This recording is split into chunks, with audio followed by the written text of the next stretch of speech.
강조하고 싶은 것이, 여러분 아시다시피 이번 한 달을 통해서 우리 새 교우들이 새 교우반을 주일 오후마다 지나고 있습니다. 세 차례가 있었고, 돌아오는 주일은 네 번째 교실이 있고, 또 저녁에는 새 교우 환영회 파티가 있습니다. 우리가 항상 그렇게 하듯이 이렇게 좀 관심을 표하시는 분들 참 감사하게 얘기를 들었는데, 우리 새 교우 부서원들만이 아니고 교우들 가운데에도 항상 이렇게 시간이 가능하신 분들 함께 오셔서 같이 새 교우들을 환영하는 그런 저녁이 됐으면 아주 참 좋을 것 같습니다.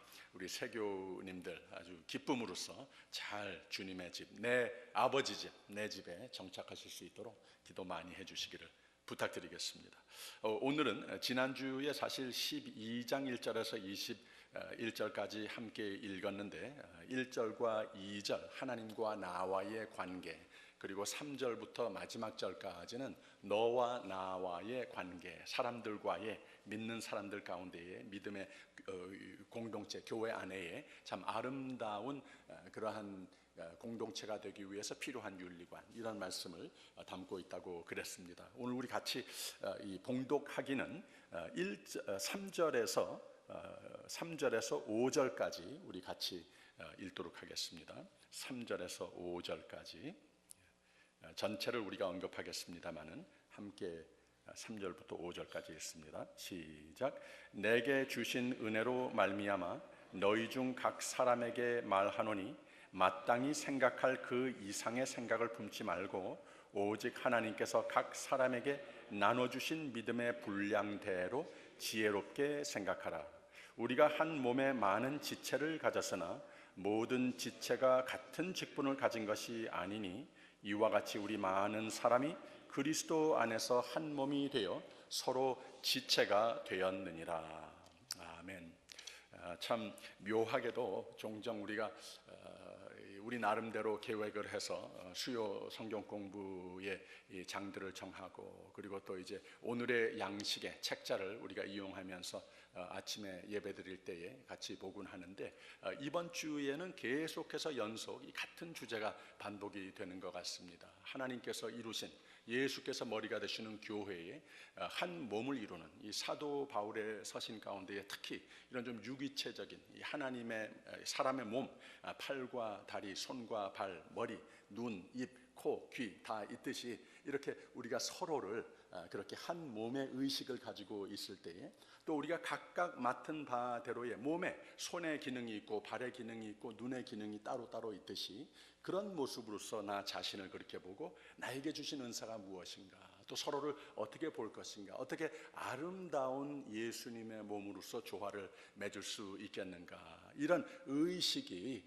이런 은사 의식이, 한 몸 의식이 얼마나 중요한가, 이런 것을 가르쳐주는 말씀입니다. 잠깐 복습을 하면은 1절과 2절의 말씀 지난번에 보면서 하나님과 나와의 이 관계는 거룩한 산 제사로 드려지는 삶이 되어야 하는 것이다, 이런 말씀을 나눴습니다. 너희 몸을 하나님이 기뻐하시는 거룩한 산 제사로 드리라. 이것이 하나님과 나와의 그 관계, 참 아름다운 관계가 되기 위해서, 건강한 신앙인이 되기 위해서 가장 기초적인 하나님께서 주시는 말씀이라 그랬습니다. 그런데 바로 산 제사로, 거룩한 산 제사로 드리라 하는 것이 조금 상징적인 표현이라고 그랬습니다. 그래서 이것을 우리가 풀이할 때에 제사라고 하는 말이 무슨 말을 하는 거겠습니까? 우리의 삶의 전부를 하나님께 드리자. 왜 그런가 하면 이게 그렇게 힘든 것이 아니라고 하는, 가만 생각을 해보면 하나님의 사람이라고 하는 것은 하나님께서 하나님 자신의 전부를 우리에게 주심으로써 하나님의 사람으로 만들어 주었기 때문에, 우리가 이것을 깨달았을 때에, 이 놀라운 은혜를 깨달았을 때에, 세상이 모르는 그러한 생명을 누리면서 사는 가운데에 무엇이 그렇게 아깝겠냐고 하는 거죠. 우리의 삶의 전부가 뭐가 그렇게 큰 것이라고 하나님 앞에 드릴 수 없겠냐는 거죠. 그리고 드리면은 거기에서 끝이 나는 것인가? 아니라는 거예요. 그것도 그 뒤에 분명한 이유가 있는데, 하나님께서는 전부를 드려지면은, 전부가 하나님의 손에 들려지면은 우리의 삶의 전부를 더욱더 구원의 소망과 아울러서 그만큼 하나님께서 풍성한 행복의 삶으로 책임지어 주신 것이다. 그것만이 아니고 그냥 나를 위해서 나의 어떤 혜택이 있기 때문에 거룩한 산제사로 드리라, 이런 말로 끝맞추는 사도 바울의 말씀도 아니고 마땅히 드릴 영적 예배니라, 이렇게까지 말을 했어요. 이것은 나의 하나님, 많은 사람들이 물론 예수께서 나의 친구와 같이 그러한 참 친밀한 관계를, 사랑의 관계를 늘 누리는 것 참 아름다운 거죠. 참 복스러운 거죠. 그러나 우리가 하나님의 뜻을 늘 믿고 의지하고 거기에 순종하는 삶, 하나님이 하나님이시고 나는 하나님이 될 수 없는 것이다. 우리의 인간관계 속에서도, 하물며 교회 안에서도 목사나 장로나 권사님이나 신앙생활을 몇십 년, 반세기 이상 한 사람들도 하나님은 될 수 없다고 하는 거예요. 그래서 우리 모두가 그런 의식은 꼭 기억할 필요가 있다는 거예요. 하나님께 산제사로 드려지는 것은 예배자로 삶의 전부로 승리하는 삶은 우리가 마땅히 드릴 영적 예배니라, 이런 의식도 분명히 중요하다고 하는 겁니다. 하나님은 모든 것을 주셨습니다. 우리도 모든 것을 드리는 삶이 되자. 그래서 하나님의 또 모든 것으로 매일매일 채우는, 늘 놀라울 정도로 하나님의 은혜가 넘치는 삶이 되자, 이런 말씀을 함께 나눴습니다. 그래서 오늘은 또 계속 이어서 우리가 어떻게 하면은 그러면 아름다운 믿음의 공동체를 이룰 수 있겠는가, 바로 여기에서 이 사실 하나님과 나와 사이에서만 그런 좀 꼭 하나님께 전부가 드려지는 이러한 삶이 아니라 그 똑같은 아이디어를 사도 바울은 이 사람과 사람 사이의 릴레이션십에도 그대로 가지고 들어옵니다. 하나님만 그냥 잘 섬기고 저 사람 따로 나 따로, 나 항상 앉는 자리는 저기고 당신 앉는 자리는 저기고 당신 부서는 여기고 내 부서는 여기고 이건 내 소관이고, 이런 것이 아니라 우리가 항상 서로에게도 드려지는 이러한 마음을 사도 바울은 그대로 가지고 들어오는 것을 볼 수가 있어요. 이 우상 숭배라고 하는 말이죠, 참 은연중에 우리의 마음속을 침투해 버립니다. 하나님과 나와의 그 릴레이션십 속에서도 아담과 하와에게도 뱀이 다가와서 하나님과 나와의 릴레이션십은 정말로 하나님께 드려지는, 또 하나님께서 그래서 나에게 모든 것을 주시는, 이러한 참 말로 다 표현하지 못해도 그냥 하나가 돼버리는, 그리고 또 사람과 사람 사이도 그런 릴레이션십이었었는데 이 뱀이 어떻게 와서 유혹을 하는가 하면은 당신 혼자가 더욱더 나아질 수 있다, 이런 관계에 대한 책임감 같은 거, 의무감, 이런 것은 하나님이 거짓말 하시는 거다. 오히려 하나님이 당신이 하나님과 같이 똑같이 될 수 있을까 봐서 He's afraid. 그렇기 때문에 하나님께서 이래라 아주 그냥 틀 속에 너를 짜 넣으려고 하는 것이지, 조금 더 자유할 수 있다, 조금 더 하나님과 똑같이 될 수 있다, 이렇게 유혹을 하지 않습니까? 여기에서 그 뒤의 의도가 무엇인가 하면은 하나님과 나와도 분열시키고 사람과 사람도 분열시키는 그런 결과가 그대로 나타나지 않았습니까? 왜?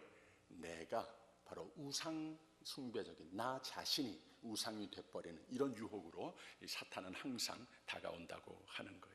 그래서 이 세상에 여러 가지 우상들이 많습니다. 여러 가지 모습으로서 우리를 우상 숭배적인 삶으로서, 그래서 하나님과 멀어지게 하고 서로와도 멀어지게 하고, 교회 생활을 여기와 떡 앉아 있는데도 하나님께서 우리에게 축복하시고자 하시는 하나님과 하나됨으로써의 행복, 서로와 정말로 다 주어지는, 받아지는 이러한 삶 속에서 정말 누릴 수 있는 그 행복, 이것을 알지 못하는 신앙인들이, 교인들이 얼마나 많은지 몰라요.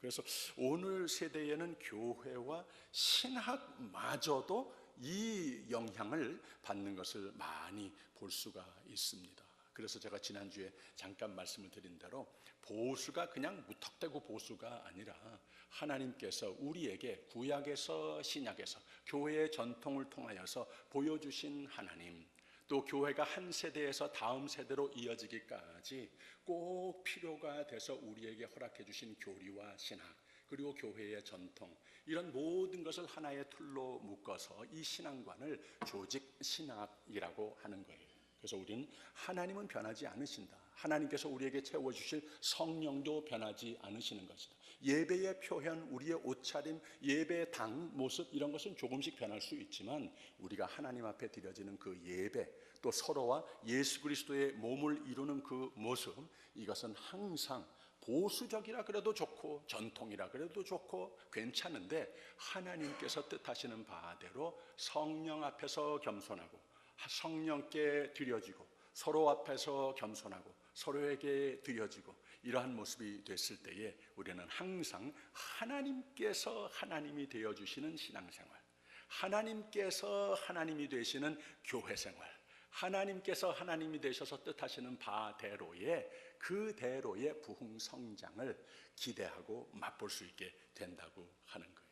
그래서 이 세대를 본받지 말라 하는 말씀 얼마나 참 중요한 말인지 모릅니다. 우리 신앙생활하는 가운데에 쉽게 자칫 잘못하면은 너무 세상의 이 세파의 그 기준에 맞춰지고 세상의 유행에 이런 식으로 많이 흘러가는 모습을 보게 된다고 하는 거예요. 그래서 그런 식으로 예배가 변하고 그런 식으로 교회가 변하고 그런 식으로 예배의 틀이 변하고 이렇게 하다 보면은 우리도 모르는 사이에 이 조직적인 하나님께서 뭐 사람이 만든 조직이 아니라는 거죠. 하나님께서 주시라는 거예요. 다 통치하신다는 거예요. 세세대대 속에서 변함없으신 하나님을 항상 믿고 찾고 의지하는 그 앞에 겸손한 이 모습, 이 자세, 이것이 신앙이 교회가 절대로 잊어서는 안 된다고 하는 거예요. 그런데 이것을 이 세상의 우상적인 사람의 생각, 세상의 과학,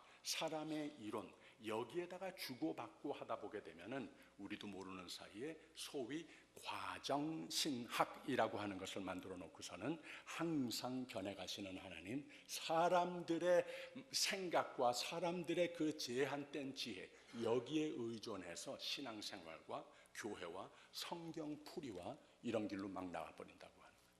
그렇게 되면은 하나님께서 우리에게 주시고자 하시는 천국의 소망도 물론 없거니와 천국으로 함께 나누는 기쁨도 없거니와 하나님께서 그러한 모습들을 어떻게 축복을 할 수 있겠습니까? 그만큼 이 세상에 짠맛을 잃지 않는 복음의 등대의 역할은 이제는 하지 못한다고 하는 거예요.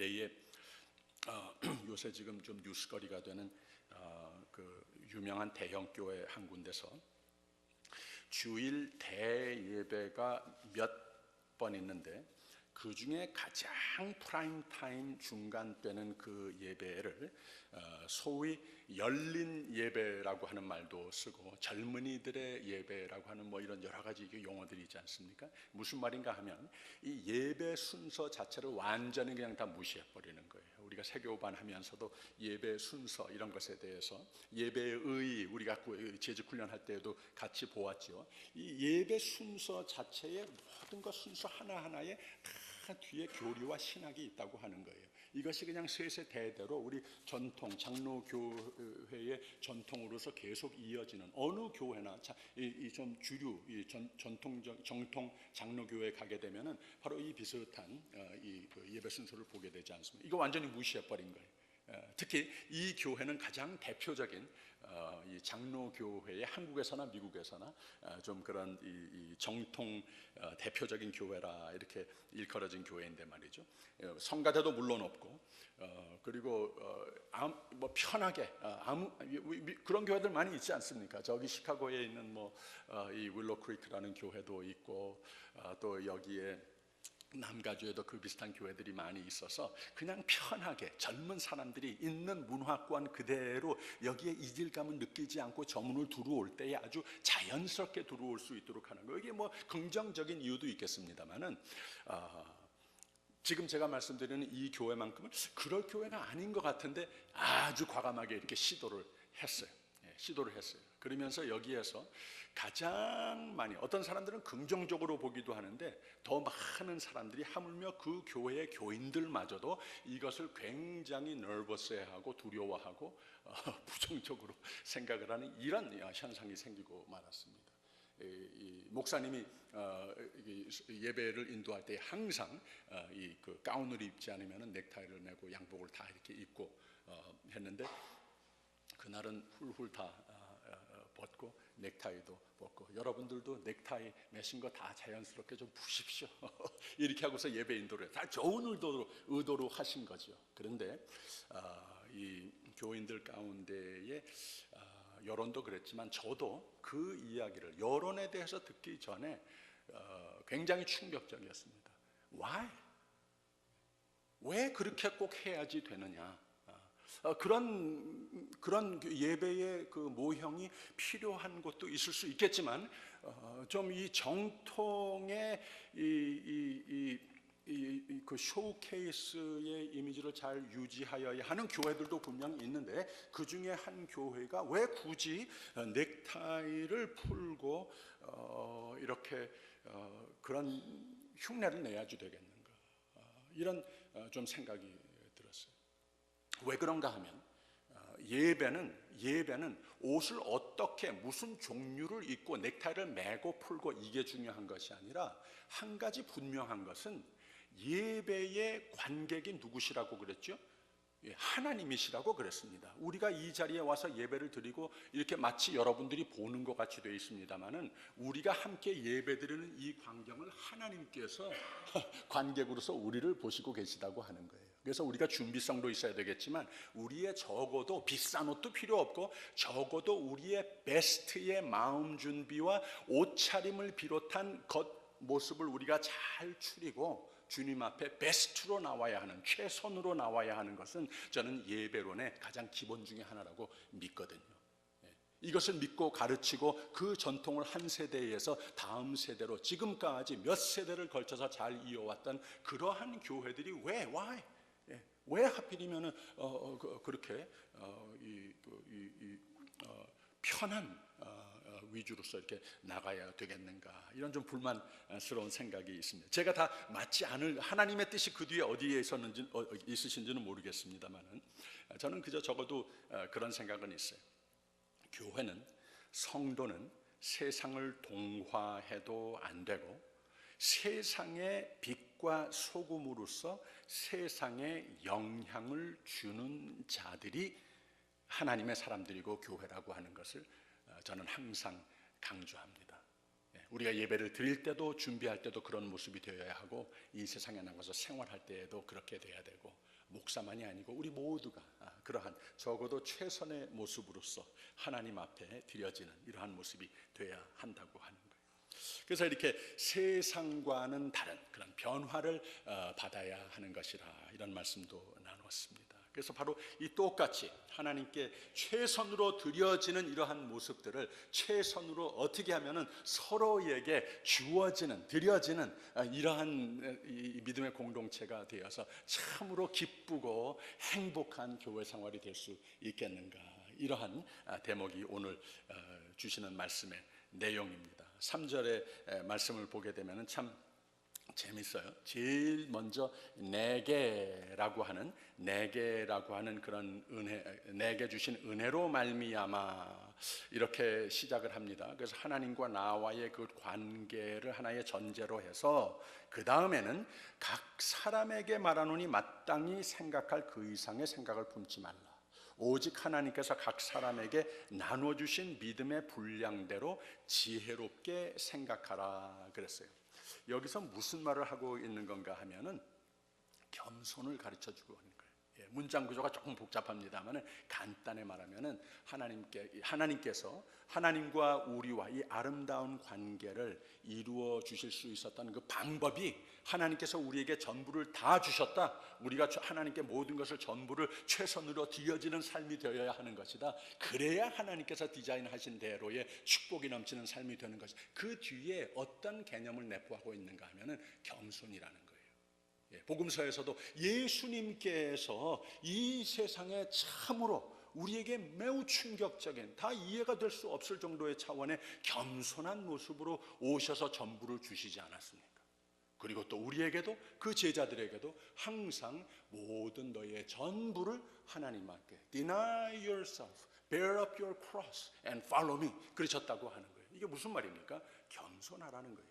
서로에게도 바로 이 겸손이라고 하는 것이 바로 하나님의 사람을, 한 몸을 이루는 모든 지체가 하나가 될 수 있는 그러한 접착체가 될 수 있는 그러한 기능이 무엇이냐? 곧 겸손이라고 하는 거예요. 사도 바울이 이것을 가르쳐주고 있습니다. 생각하라, 깊이 생각하라, 겸손하라, 자기를 분수맞게 생각하라 그랬습니다. 높은 마음을 품지 말라고 그랬습니다. 쓸데없다는 거예요.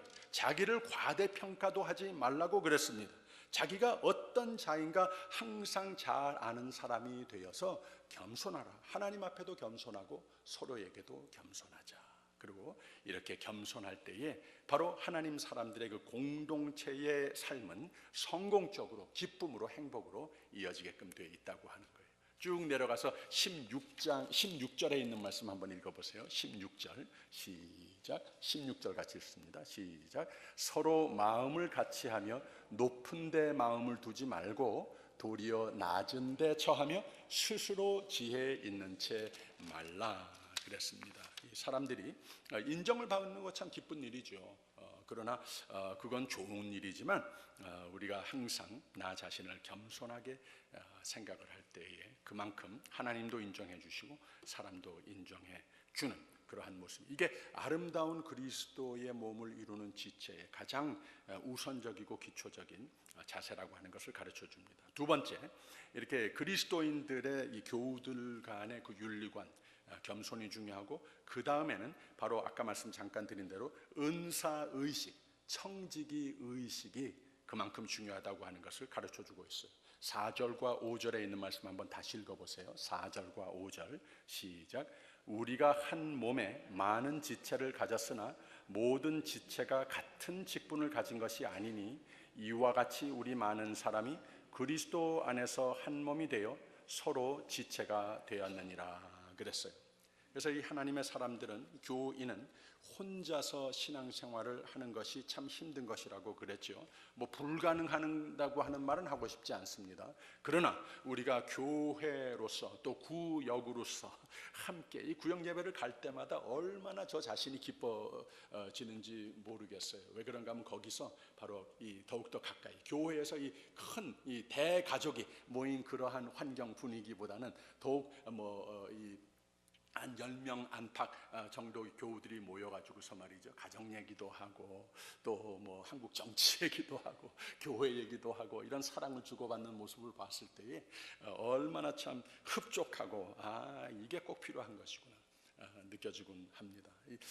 우리 반드시 함께 모여서 이 성도의 공동체, 믿음의 공동체가 이런 이 소그룹을 이루고 교회를 이룬다고 하는 것, 이걸 통해서 하나님께서 우리를 축복하신다고 하는 것을 우리에게 꼭 배워주고 있습니다. 그런데 바로 여기에서 참 중요한 용어를 사도 바울이 썼어요.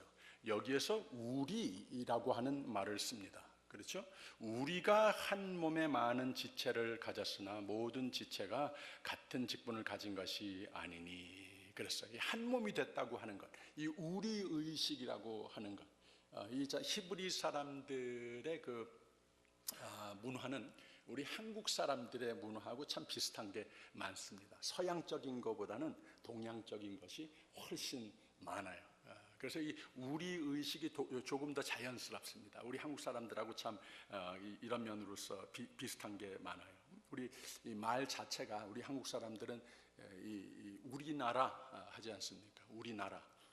그런데 우리 미국 사람들은 Our Country라고 하는 그런 노래는 있는데 주로 우리나라 말할 때 뭐라 그러죠? My Country라고 이렇게 말을 해요. 그냥 그렇다고 해서 내 거, 나 혼자 거 이런 뜻이겠습니까? 그러나 그런 언어 속에서, 언어 속 자체에서 그 문화, 조금 더 개인 위주의 문화의 그런 차이, 이런 것을 우리가 볼 수 있죠.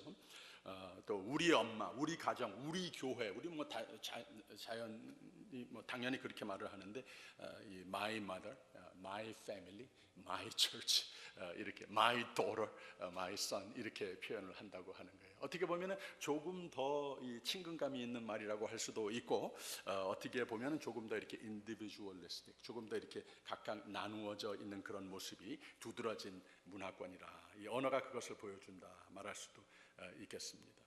그래서 우리는 이 그리스도의 그 몸의 지체들이라고 하는 그 의식, 이것을 잊어서는 안 됩니다.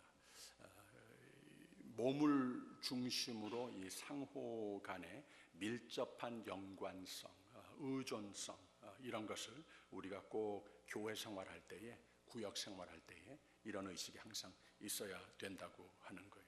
손이 중요한 만큼 발도 중요하고, 눈이 중요한 만큼 귀도 중요하고, 이런 의식이 항상 중요하다고 하는 거예요. 저는 이 어려서는 이렇게 쿵쿵 뛰는 운동을 많이 했었는데 이제는 그런 운동을 못 해요. 그래서 이제 운동을 좀 해야 되겠다고 할 때는 수영을 하고 그러는데, 왜 그런가 하면 이 무릎이 좀 상해가지고 쿵쿵 뛰면은 이렇게 좀 삐걱하면은 붓고 뭐 이래요. 그럼 이게 날려면 또 한두 달, 세 달도 걸리고 막, 그래서 그런 운동을 안 하는데, 그래서 제가 젊은 분들을 만날 때마다 종종 그런 권면을 합니다. Save your knees. 윤유준 장로님 축구 굉장히 좋아하시는데 Save your knees. 왜 그런가 하면은 어렸을 때, 젊을 때는 그런 거 몰라요.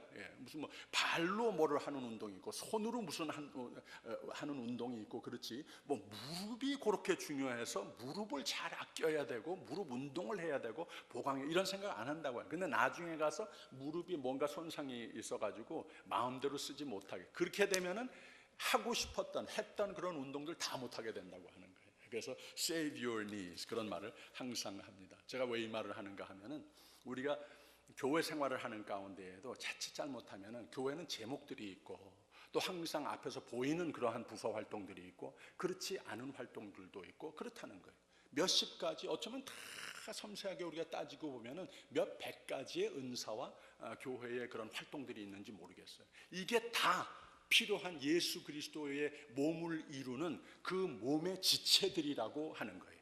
우선 나 자신을 그렇게 보아야 하는 것이고, 서로를 그렇게 보아야 한다고 하는 거예요. 그래서 우리가 이제 세교반을 끝나고 나서 제가 여기에 와서 이제 이번 돌아오는 10월이 되면은 2년을 채우게 되는데, 그 전에 한번 이번에 세교반을 지난 다음에는 은사 발견 또는 은사 개발 트레이닝, 이러한 워크숍 같은 것을 우리 교회에서 한번 해봐도 재밌겠다, 이런 생각이 들었어요. 왜 그런가 하면 우리 모두가 어느 정도는 알죠. 음악적으로나 또 무슨 교회 티칭이라든지 여러 가지 은사를 가지고 여러분들이 많은 리더십을 이미 하시고 계세요. 근데 이걸 조금 더 체계적으로 우리가 나 자신이 어떤 모습으로 더욱더 구체적으로 효율적으로 주님 몸된 교회를 섬길 수 있겠는가, 이러한 은사 의식, 은사 발견, 은사 개발, 청지기 의식, 이런 워크숍을 우리가 1년에 적어도 한 번씩은 하게 되면은 그만큼 더욱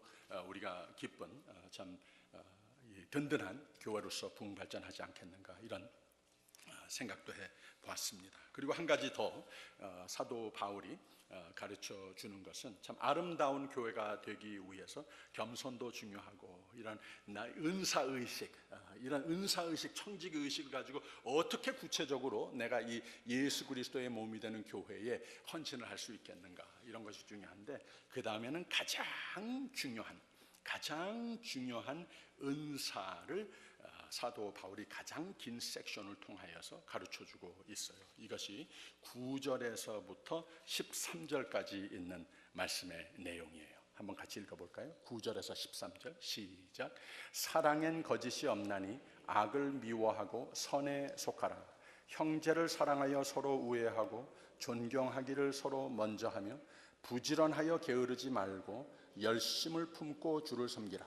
소망 중에 즐거워하며 환난 중에 참으며 기도에 항상 힘쓰며 성도들의 쓸 것을 공급하며 손 대접하기를 힘쓰라, 그랬습니다.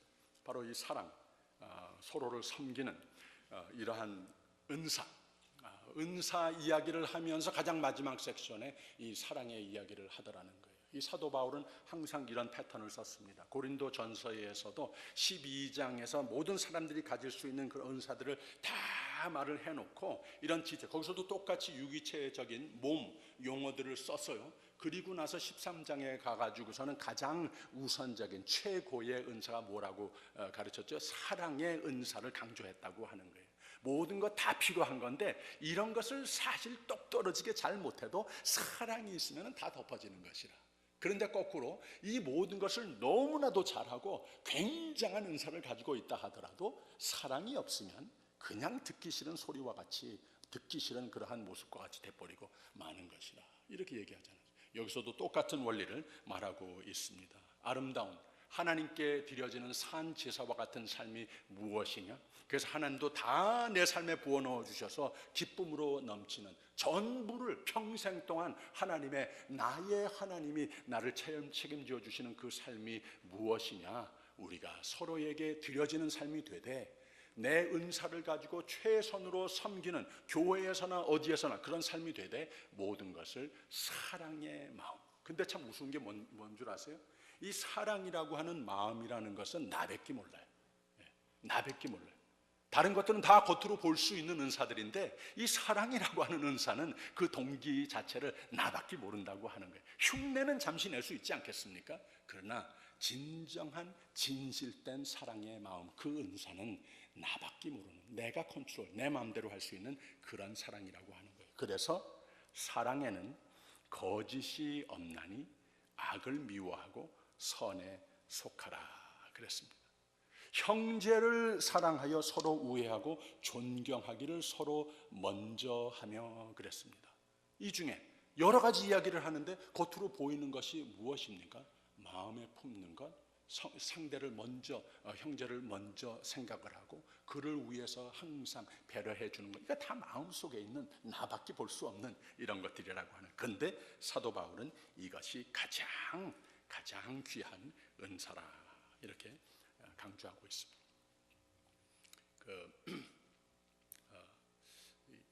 한국의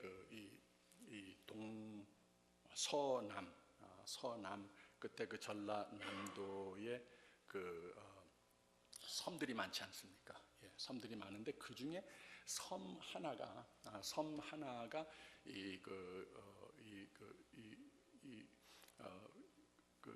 TV에서 이렇게 방영이 되는 것을 봤어요. 그런데 거기에 그 섬이 왜 최근에 유명해졌는가 하면은 이 쑥 농장 때문에. 쑥, 그렇게 해서 쑥으로 무슨 뭐 떡도 만들고 뭐 여러 가지 종류를 이렇게 만드시는가 봐요. 그래서 이제 그 섬에서만 이제 먹는 것이 아니라 그 비즈니스를 잘 개발을 해가지고. 근데 원래는 그렇지 않았대요. 원래 쑥이 거기에서 자연적으로 많이 나는 데고, 또 거기에 또 이렇게 그 해물들 뭐 이렇게 캐가지고서 이 물고기도 잡아가지고서 이렇게 먹고 이렇게 이 양식을 다 해결하는 이런 것이 있었는데, 젊은 사람들이 많이 거기 그 섬을 떠나서 그냥 육지로 가버리고 그렇게 하다 보니까 거기에서 저절로 해결이, 자연 이 양식으로 해결이 됐던 것이 굉장히 힘들어졌어요.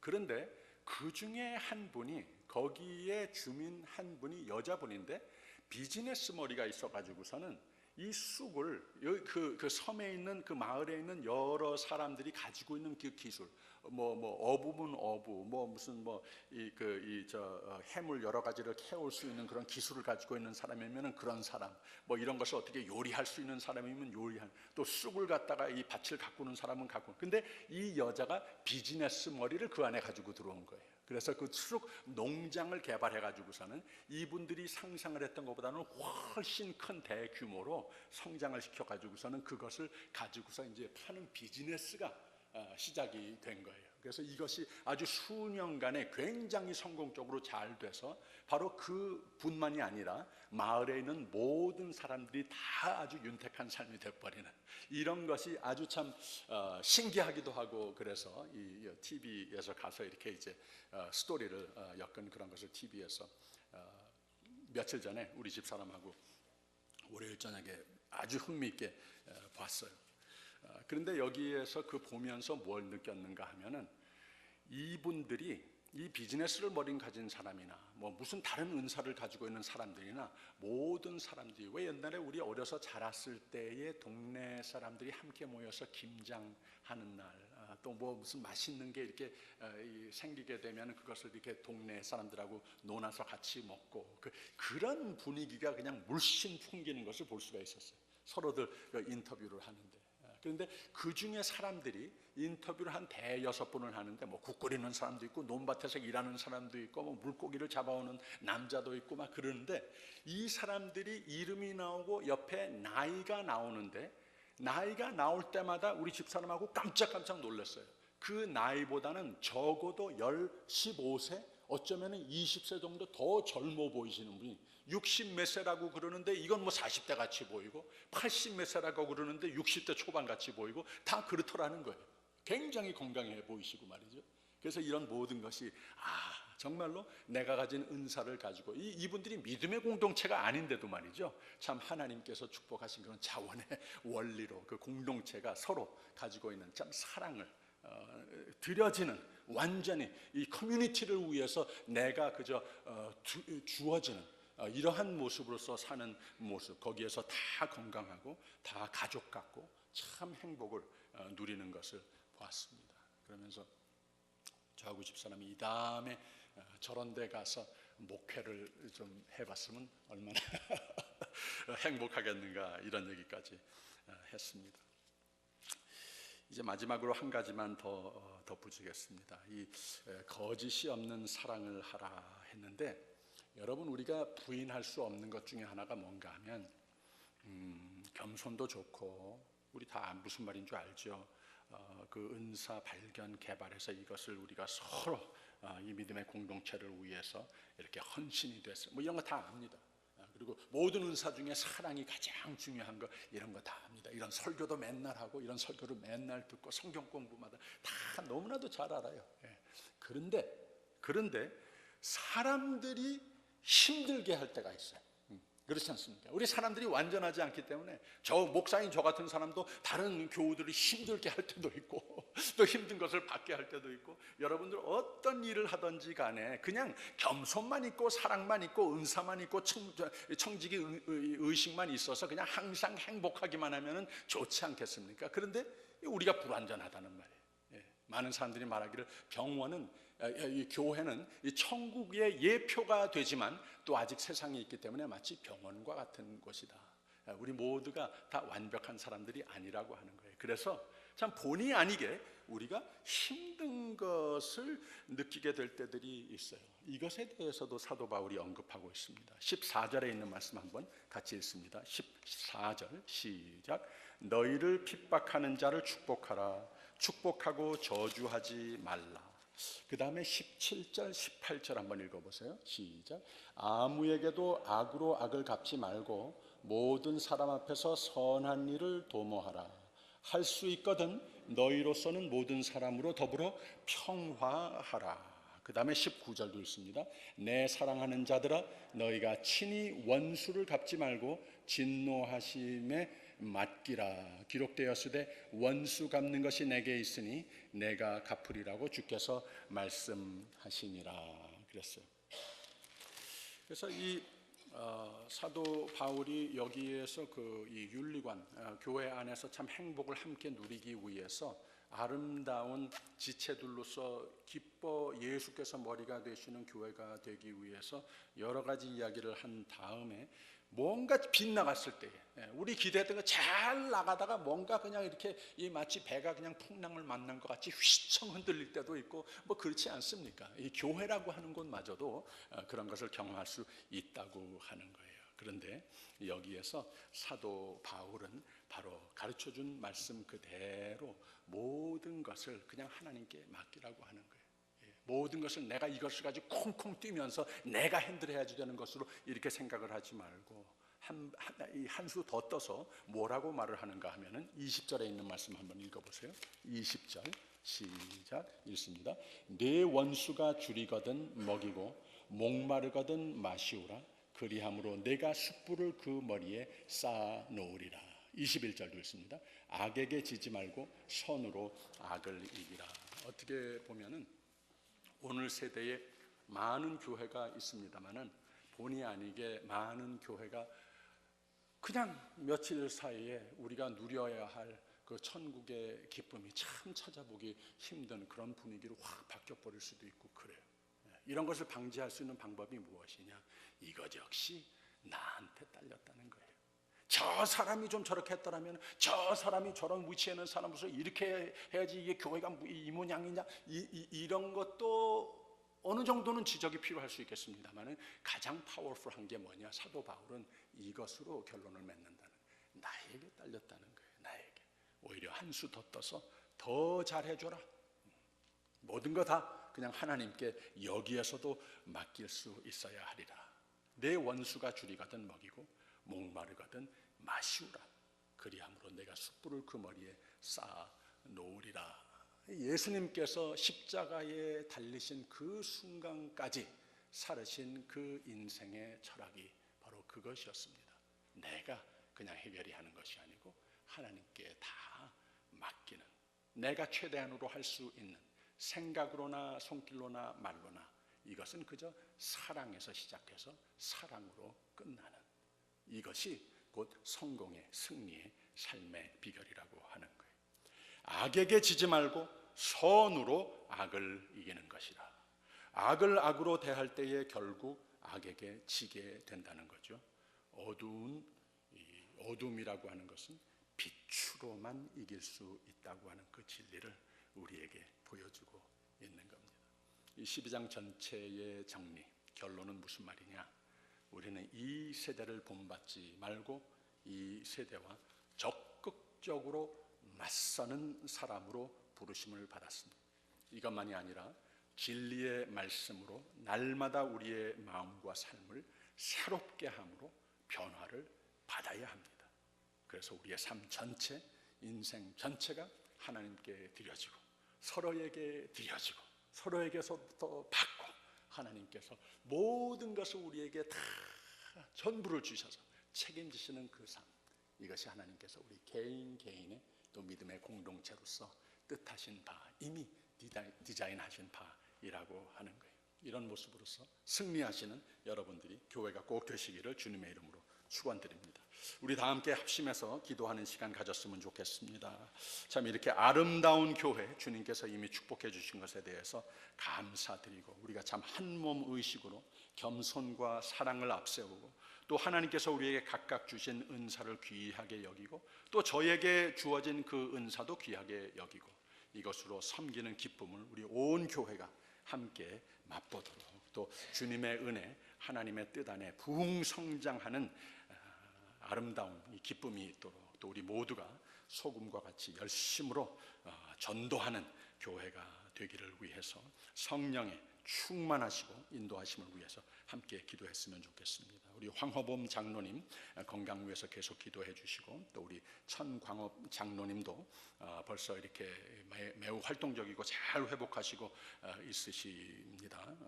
계속 기도해 주시기를 부탁드리겠습니다. 우리 한 2, 3분 동안 함께 기도